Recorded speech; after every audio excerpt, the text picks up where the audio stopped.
You know, you have not only the selling side of things, but you're also an avid collector, which feeds a lot of the guitar industry. Yeah. And so I'd love to talk to you about collecting a bit.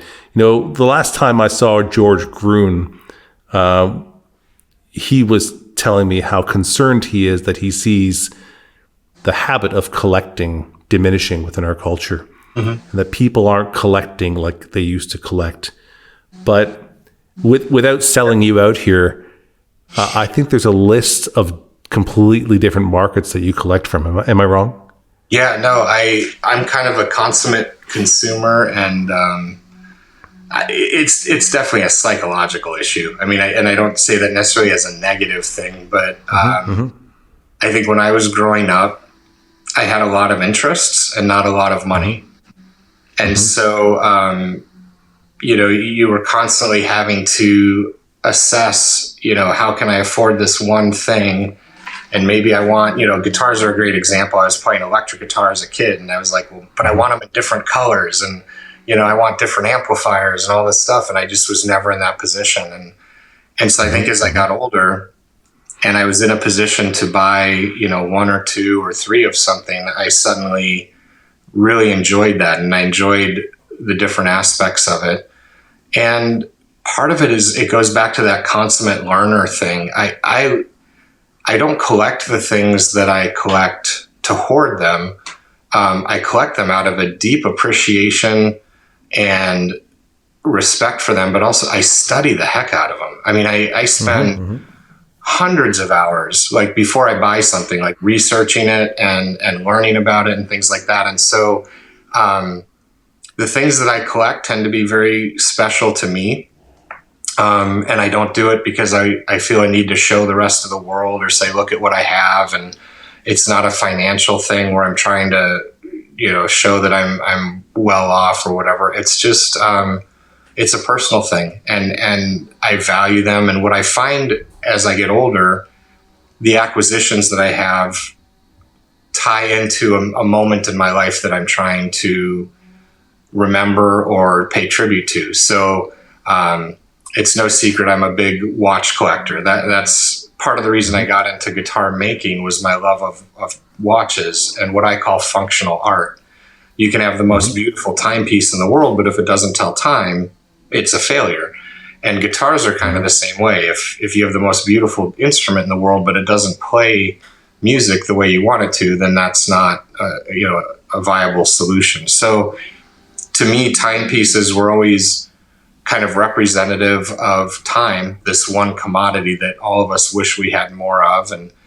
And when I first bought my first, what I would call a luxury timepiece, it was when I graduated from college, and I was very proud of that accomplishment. And I bought a Rolex, and it was solely for the luxury brand of it. You know, I just thought, I've arrived, right? And I'm going to wear this on my wrist, and people are going to know that I've done something in my life. And about a year later, I had to sell it because I didn't have money to cover all of my normal bills and things like that. So, so all of a sudden, this thing that was representative of, you know, I've arrived, suddenly became now I have to dump it to survive. And that was a great life lesson. And I bought it a couple years later. And, you know, bought the same watch again. It had gone up in price. And the person that I bought it from gave me a great education on luxury timepieces. And that was, you know, owning a Rolex is like owning a Mercedes. It's very nice. They're elegant and luxurious, but there's millions of them out there. And there's other brands that are made by hand, where that one person puts hundreds of hours of effort into it in order to create what it is that they're creating. And that conversation led me down a rabbit hole of like studying horology and how watches are made and what goes into the movements. And so the timepieces that I buy now are much more about appreciating the craft than it is about the visual, you know, having somebody recognize it and know what it is. A lot of the timepieces I wear, people, if you're not a watch collector, you wouldn't know what it is and it wouldn't matter to you. So it's a personal thing, and it's something I enjoy. I got very big into guitar collecting for a while, and that was an interesting thing for me because I've played guitar since I was 4 years old. But when I became a luthier, I pretty much stopped playing because all the time I was spending practicing the guitar, I felt like I needed to put into practicing getting better as a luthier. And that's an endeavor where I went from being a collector to being a hoarder. I had at one point over 100 luthier built instruments, and I called it a luthier library. And the reason, my rationale at the time, which made sense to me, was when I would have a client call, you know, the first question I always ask is, well, what do you play? You know, what instruments are you playing right now? And because then I ask, what do you like about it? What do you not like about it? So if they said, oh, I'm playing a Traugott or a Samaji or a Greenfield, I could walk into my room and pull one down off the shelf. And now as we're sitting there playing our guitars, we had this like mutual reference. And it seemed like a really valuable place to be. And I also felt like I was honoring my peers by saying, hey, I'm a luthier. I build my own guitars. Yet I'm going out of my way to buy yours and add them to this collection. And I had two defining moments that changed that for me. One was, I don't want my instruments to sit in a case on a shelf. I want them to be played.